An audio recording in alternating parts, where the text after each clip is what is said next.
Hello everyone. आज की video के अंदर हम देखने वाले हैं डिक्शनरी के फंक्शंस के बारे में। डिक्शनरी के फंक्शंस, जैसे हमने स्ट्रिंग के फंक्शंस देखे थे, लिस्ट के फंक्शंस देखे थे, टपल के फंक्शंस देखे थे, उसी तरीके से हमारी जो डिक्शनरी डेटा टाइप है उसके भी खुद के कुछ फंक्शंस हैं। अच्छा, एक चीज़ और, जो लोग भाई इस वीडियो से नए जुड़े हैं उनको मैं बता देता हूँ कि भाई ये पूरी की पूरी एक प्लेलिस्ट चलती हुई आ रही है जिसके अंदर मैं जो पाइथन है उसके बेसिक से लेकर के एडवांस तक के सारे फीचर्स कवर करवाऊँगा।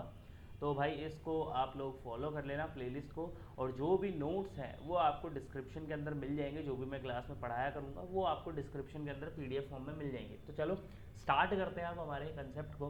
डिक्शनरी के फंक्शंस के बारे में बात करते हैं। तो डिक्शनरी में सबसे फर्स्ट जो फंक्शन है हमारा लेंथ तो बेसिकली एक ऐसा फंक्शन है जो यूनिवर्सली हर जगह पे काम में आएगा। आप चाहे किसी भी डेटा टाइप के अंदर इसको यूज़ कर लो। तो लेन की बात करते हैं। बेसिकली लेन क्या करता है, जिसने भाई लिस्ट पढ़ रखी है, स्ट्रिंग पढ़ रखी है और टपल पढ़ रखी है, उसको पता होगा कि भाई लेन को किस तरीके से यूज़ करते हैं। बट डिक्शनरी में ये थोड़ा सा अलग तरीके से यूज़ में आता है। अलग तरीके से कैसे? फॉर एग्जाम्पल अपन एक डिक्शनरी बना लेते हैं। डिक्शनरी के अंदर मैंने रख दिया कि भाई x इक्वल्स टू, मैं यहाँ पे रख देता हूँ 1, फिर मैं कुछ नेम रख देता हूँ, मैंने कहा राज, फिर मैंने कहा 2 में मैंने कहा कि अजय, सेम एज मैंने यहाँ पे कहा 3 पे मैंने कहा अभिषेक, या फिर अभी लिख देता हूँ। अब मैं अगर बोलूँ कि भाई लेन निकाल दो मेरी x की, बेसिकली लेन फंक्शन लेंथ बताता है कि भाई कितने एलिमेंट है, टोटल काउंट करके बताता है। तो वैसे अगर हम एलिमेंट यहाँ पे नोटिस करें तो एलिमेंट है हमारे पास 6, बट ये डिक्शनरी है तो की और वैल्यू का जो एक पेयर है उसको एक एलिमेंट कंसीडर करा जाता है। तो ये चीज़ अपने को क्या करनी है, ध्यान रखनी है। तो लेंथ फंक्शन क्या करेगा, लेंथ काउंट करेगा, और लेंथ में क्या करेगा, ये काउंट करेगा पेयर ऑफ की वैल्यू। यहाँ पे लिख देता हूँ काउंट द पेयर ऑफ की एंड वैल्यू।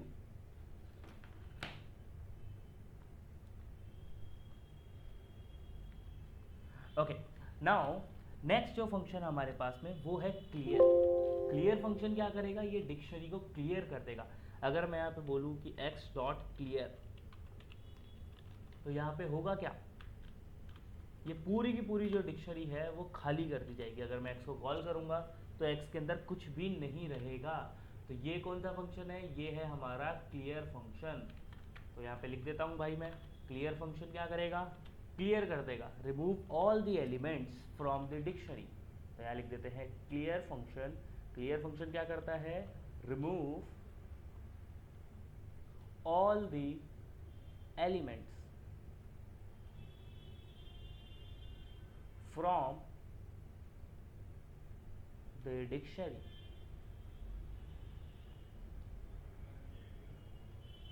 ये हो गया हमारा क्लियर फंक्शन। उसके बाद में नेक्स्ट जो फंक्शन आता है बड़ा ही इंटरेस्टिंग फंक्शन है जिसका नाम है गेट फंक्शन। कि भाई ये गेट फंक्शन क्या काम करता है इसको समझते हैं। तो चलो एक बार अपन है ना काम करते हैं। ये मेरी डिक्शनरी है, इसको मैं लेकर के आ गया। मैंने कहा x के 1 पे क्या है, तो आप में से मोस्टली लोग बता देंगे जिन्होंने भाई पुरानी वीडियोस देख रखी हैं या फिर पहले जिसने डिक्शनरी को पढ़ रखा है। तो यहाँ पे अगर मैं x के 1 पे बोलूँगा तो राज आ जाएगा मेरा। मैंने कहा ठीक है। मैंने कहा x के 2 पे क्या है, तो आप लोग बता दोगे कि भाई x के 2 पे मेरा अजय है, तो अजय आ जाएगा। मैंने कहा कोई इशू नहीं है। मैंने कहा x के 7 पे क्या है, तो यहाँ पे जिसने भाई पता होगा, जिसको उसे पता होगा कि भाई यहाँ पे की एरर आने वाला है, क्योंकि 7 नाम से कोई की एग्जिस्ट नहीं करती है। तो की एरर हमारा यहाँ पे आ गया, सिंपल। अब सेम चीज़ मैं गेट के साथ करता हूँ। मैंने कहा एक्स डॉट गेट, गेट में मैंने कहा 1 को बताओ, तो इसने राज दे दिया। मैंने कहा ठीक है। मैंने कहा एक्स डॉट गेट करो, गेट में मैंने कहा 7, तो यहाँ पे कुछ भी नहीं आया। तो बेसिकली फर्स्ट वाला जो तरीका है उसमें भी एलिमेंट एक्सेस कर सकते हैं, बट फर्स्ट वाले में क्या होगा कि अगर वो की एग्जिस्ट नहीं करेगी तो एरर आ जाएगा। गेट फंक्शन में क्या होगा, एरर नहीं आएगा। दूसरी चीज़ क्या है गेट फंक्शन के अंदर, अगर मैं बोलूँ गेट, और गेट में मैंने कहा 1 कॉमा, मैंने यहाँ पे लिख दिया नॉट फाउंड,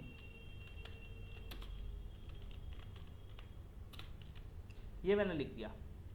अब होगा क्या, 1 जैसे ही मैंने लिखा तो मेरे पास राज आ गया। अगर मैं यहाँ पे 7 लिख देता हूँ गेट के अंदर तो क्या होगा, यहाँ पे नोट फाउंड आ जाएगा। मतलब अगर वो की एग्जिस्ट करेगी तब तो वो वैल्यू दे देगा, अगर की एग्जिस्ट नहीं करेगी तो बाय डिफ़ॉल्ट नन दिखाएगा वो, और अगर हमने कुछ वैल्यू दे दी है साथ में तो वो सेकंड वाली वैल्यू दिखाएगा जो भी हमने दी है। तो ये चीज़ है हमारे गेट मेथड के अंदर। ओके, उसके बाद में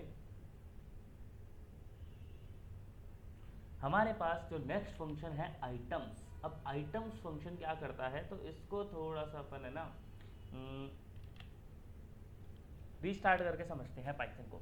तो मैंने यहाँ पे एक डिक्शनरी बनाई, डिक्शनरी नहीं, मैं नेस्टेड टपल बना रहा हूँ एक, और नेस्टेड टपल में मैंने कहा 1 है, 1 में मैंने कहा ABC है, सेम है। फिर मैंने एक और नेस्टेड टपल के अंदर मैंने अंदर और दोबारा से बोला, क्या बोला मैंने कहा एक 2 है, और उसके अंदर मैंने कहा XYZ है, या फिर PQR कर देते हैं, PQR है।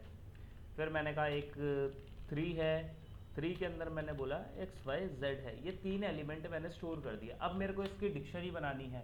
तो आप लोगों में से मोस्टली लोगों को पता होगा कि भाई एक डिक्शनरी नाम का फंक्शन पढ़ा था हमने हमारी पुरानी वीडियोस के अंदर। अगर आप लोगों ने नहीं देखी है तो भाई मैं डिस्क्रिप्शन में लिंक डाल दूंगा, इस प्लेलिस्ट का देख लेना जा करके, बहुत ज़्यादा इंपॉर्टेंट है वो चीज़। अब क्या करते थे हम सिंपली लिखते थे कि भाई मैंने कहा A इक्वल्स टू डिक्शनरी बना दो, किसको, X को। तो A के अंदर मेरी डिक्शनरी आ चुकी है, बट मैं चाहता हूँ कि इस डिक्शनरी से वापस से मेरी वो वैसी टपल बन जाए जिसके अंदर हर एक की वैल्यू का पेयर एक टपल के अंदर हो। तो मैं क्या करूँगा, मैं यूज़ करूँगा आइटम्स फंक्शन का। कैसे, मैंने कहा कि भाई y इक्वल्स टू है A dot items and that's all. मैंने y को प्रिंट करवाया। तो यहाँ पे अगर हम नोटिस करें तो हमारे पास एक लिस्ट आई है, और उस लिस्ट के अंदर क्या है, उसके अंदर जितने भी हमारी की वैल्यू के पेयर थे उनको एक टपल बना दिया गया, हर एक पेयर को एक टपल बना दिया गया। तो ये काम करता है हमारा आइटम्स फंक्शन। इसको रख देते हैं अपन एज इट इज यहाँ पे, और ऊपर लिख देते हैं कि भाई ये कौन सा फंक्शन, हमारा आइटम्स फंक्शन। हम लिख देते हैं यहाँ पे रिटर्न करता है, return each pair in a tuple। Simple. दूसरी चीज, फॉर लूप के साथ इसको हम यूज कर सकते हैं। कैसे यूज कर सकते हैं, अगर मैं यहाँ पे A को प्रिंट कराऊँ, ये मेरा A है, मैंने कहा for I in A dot items and then मैंने कहा प्रिंट कर दो मेरे I को। तो यहाँ पे ये मेरी टपल प्रिंट हो जाएगी। और क्या तरीका है इसी चीज़ को करने का, मैंने सेम कोड लिखा, बट इस बार मैंने क्या करा, मैंने कहा I कॉमा J, और प्रिंट में मैंने कहा I कॉमा J प्रिंट करना। तो इस तरीके से हम क्या कर सकते हैं, एक डिक्शनरी को प्रिंट करवा सकते हैं आइटम्स फंक्शन के थ्रू। अच्छा, अब जिसको नहीं पता दूसरे वाले केस में क्या हुआ है, तो बेसिकली यहाँ पे हमें पता है कि भाई जैसे ही हमारा लूप चलेगा तो सबसे पहले एक टपल उठ करके आ रही है हमारे आई के अंदर। अब मैंने आई की जगह पे 2 वेरिएबल रख दिए, आई कॉमा जे। मैंने कहा आई कॉमा जे इक्वल है मेरे फर्स्ट वाली टपल है मेरी 1 कॉमा ABC। तो यहाँ पे अगर आप लोगों ने टपल चैप्टर पढ़ा होगा तो उसके अंदर हमने देखा था कि भाई अनपैकिंग नाम से एक चीज़ होती है कि भाई 2 वेरिएबल है, इधर 2 वैल्यू हैं, तो फर्स्ट वाली वैल्यू आई के अंदर चली गई, सेकंड वाली वैल्यू जे के अंदर चली गई। तो इस तरीके से आई की वैल्यू 1 प्रिंट हो गई, जे की value ABC, same as I की वैल्यू 2, जे की value PQR, same as I की वैल्यू 3 और XYZ हमारी जे की वैल्यू। तो ये चीज़ यहाँ पे हुई है। तो ये है हमारा आइटम्स फंक्शन। उसके बाद में नेक्स्ट जो फंक्शन है उसका नाम है हमारा की फंक्शन। कीज फंक्शन की बात करते हैं। ये क्या करेगा, मेरे पास डिक्शनरी है, मैंने कहा A डॉट कीज। तो ये फंक्शन करेगा क्या, ये जितनी भी कीज हैं डिक्शनरी के अंदर उनकी एक लिस्ट बना करके मेरे को दे देगा कि भाई ये कीज है हमारे पास में। तो इसको रख देते हैं अपन एज इट इज, यहाँ पे लिख देते हैं कि भाई return list of all keys. Simple. फिर इसी तरीके से एक फंक्शन है हमारा वैल्यूज़। वैल्यूज़ फंक्शन क्या करेगा, कीज़ वाला फंक्शन कीज़ बता रहा था, वैल्यूज़ वाला फंक्शन क्या करेगा, वैल्यूज़ बताएगा।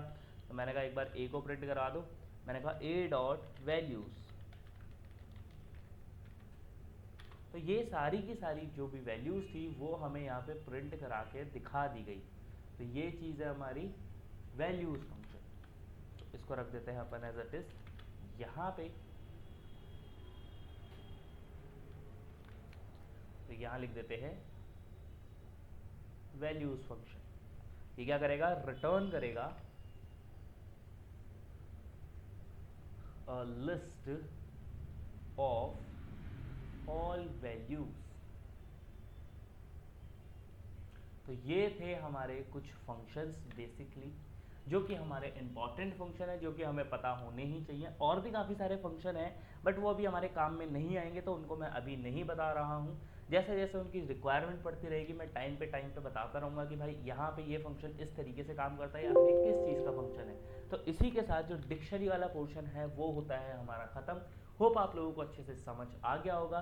भाई जो भी आपकी क्वेरी है मेरे को कमेंट करके बता देना। अगर आप लोगों को ये कोर्स पसंद आ रहा है तो भाई मेरे को कमेंट करके बता देना, लाइक कर देना, सब्सक्राइब कर देना। सब्सक्राइब करने से क्या होता है कि थोड़ी सी मोटिवेशन मिलती है। अब इतने दिन हो गए मैं वीडियो बना रहा हूँ कंसिस्टेंसी के साथ, बट आप लोग लाइक नहीं कर रहे हो ना सब्सक्राइब कर रहे हो, तो ऐसा मज़ा नहीं आएगा। तो भाई ज़रा सब्सक्राइब कर देना, लाइक कर देना और एक बढ़िया सा कमेंट कर देना। और कोई भी आपका फीडबैक हो तो वो मेरे को कमेंट्स में बताना, मैं उस चीज़ के ऊपर इम्प्रूवमेंट लाने की कोशिश करूँगा। तो चलो आज के लिए इतना ही करते हैं, मिलते हैं नेक्स्ट एपिसोड में। तब तक के लिए टाटा बाय बाय।